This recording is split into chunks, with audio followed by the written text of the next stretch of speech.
त्यौहार आता है और आज का दिन हम लोग के लिए विशेषकर गोस्नर एवंजेलिकल लुथेरन कलीसिया के लिए बहुत ही आवश्यक दिन है, बहुत महत्वपूर्ण दिन है।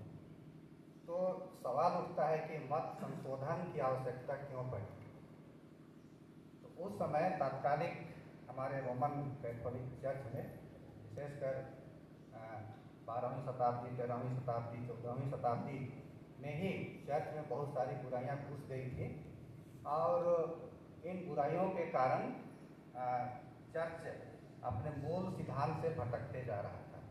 ऐसे ही समय में डॉक्टर मार्टिन लूथर का उदय होता है, जो कि एक पुरोहित थे, फादर थे। उस समय एक ही कलीसिया थी, रोमन कैथोलिक चर्च, लेकिन उन्होंने देखा और प्रयास किया कि इन बुराइयों को दूर करने का। और उस समय के जो बिशप थे, पोप थे, सबों से वार्तालाप भी किया, लेकिन किसी ने उनकी बातों को नहीं माना। तब डॉक्टर मार्टिन लूथर 95 सूत्र, ऐसा 95 पॉइंट्स उन्होंने निकाला, जिन पॉइंट्स के बिंदुओं के विरोध में वो लोग रोमन कैथोलिक चर्च कदम बढ़ा रहा था। इसलिए जर्मनी के विटेनबर्ग नामक चर्च में 95 सूत्र, 95 तो बिंदु लिख के गिरजाघर के सामने में टांग दिया, ताकि लोग देखें उसको कि उस समय के तात्कालिक चर्च और अगुआ जो थे बाइबल के अनुसार जीवन व्यतीत कर रहे हैं कि नहीं कर रहे हैं। इसीलिए उन बिंदुओं को चर्च के सामने वो टांग दिया। और विशेषकर लोग इसलिए भी अनभिज्ञ थे क्योंकि उस समय केवल पुरोहित वर्ग ही बाइबल पढ़ा करते थे, आम जनता को बाइबल पढ़ने के लिए नहीं दिया जाता था। लेकिन डॉक्टर मार्टिन लूथर ने बाइबल पढ़ने के लिए सबको प्रेरित किया कि बाइबल में लिखी हुई बातों को वे जाने और सही सिद्धांत का पालन करें। इसीलिए आज के दिन को हम लोग मत संशोधन, मतलब सिद्धांत, बाइबल का जो सिद्धांत है, डॉक्ट्रिन है, उस सिद्धांत पे चले। और प्रोटेस्टेंट चर्च का उदय उसी समय से हुआ। तो बिंदु तो 95 बिंदु था, लेकिन 95 बिंदुओं को याद करना सबों के लिए बहुत आसान नहीं है। इसलिए डॉक्टर मार्टिन लूथर सिर्फ 5 कारण को खोज निकाला, जो कि उन्हीं कारणों में 95 सूत्र भी समाहित होता है। इसमें मैं 5 कारण इसमें बता रहा हूँ। पहला है पाप क्षमा पत्र। उस समय पुरोहित लोग कहा करते थे कि पाप क्षमा पत्र जारी कर दिया गया था, जो उसको खरीदेगा उसका पाप क्षमा होगा। ये था। दूसरा था कुत्ता गोरी। ये है कि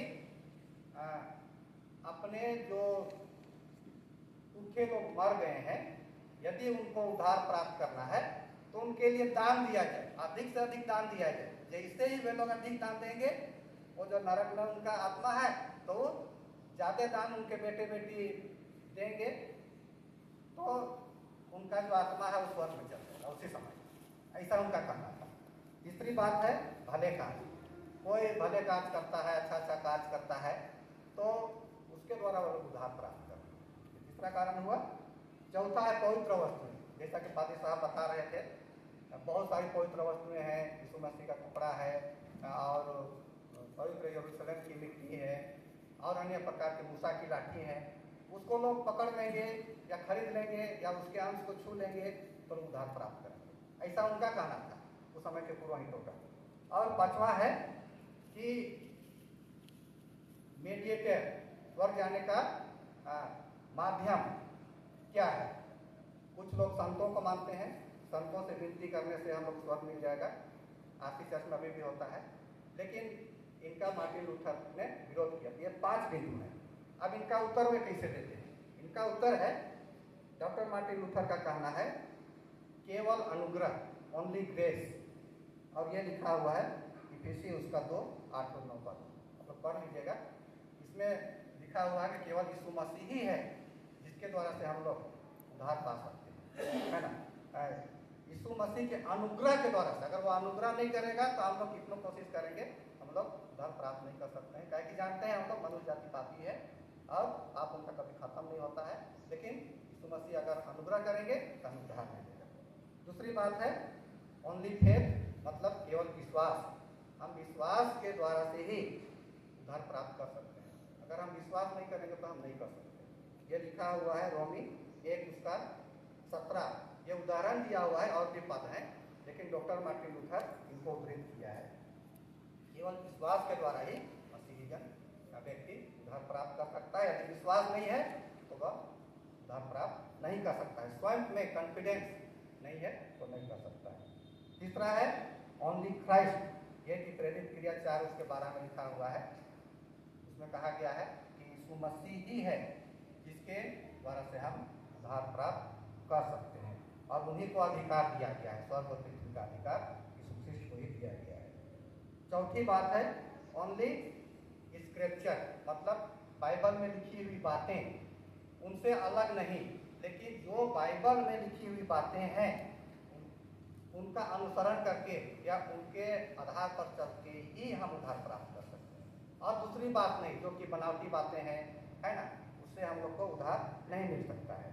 पांचवी बात है ओनली ग्लोरी ऑफ गॉड, मतलब केवल परमेश्वर की महिमा के लिए ही हम लोग इस संसार में सृजे गए हैं और रोपे गए हैं। हम लोग उनकी महिमा के लिए ही कार्य करें, ना कि कोई बड़े आदमी के लिए, कोई बिशप के लिए या कोई पुरोहित के लिए या कोई और महान व्यक्ति है उनकी हम लोग वंदना करें, उसकी महिमा करें, ऐसी बात नहीं है। लेकिन केवल यीशु ख्रिस्त परमेश्वर की महिमा के लिए ही हम लोग सृजे गए हैं। तो ये 5 बिंदु हैं जो कि उस समय गलत शिक्षा थी, जिसको कि डॉक्टर मार्टिन लूथर ने सुधारा, और उसी समय से प्रोटेस्टेंट चर्च का निर्माण हुआ, और अभी तक हम लोग इसमें पाए जाते हैं। और इसी विश्वास को बनाए रखने के लिए आज का दिन हम लोग के लिए बहुत ही महत्वपूर्ण है। अगर हम लोग भटक जाते हैं इसके विश्वास से, तो हम लोग बाइबल के आधार पर नहीं चल रहे होते हैं, क्योंकि ये बिंदु यहाँ पर हम लोग को स्पष्ट करता है जो कि बाइबल के आधार पर दिया गया है। आज के दिन के लिए मेरी ओर से इतना ही संदेश है। सब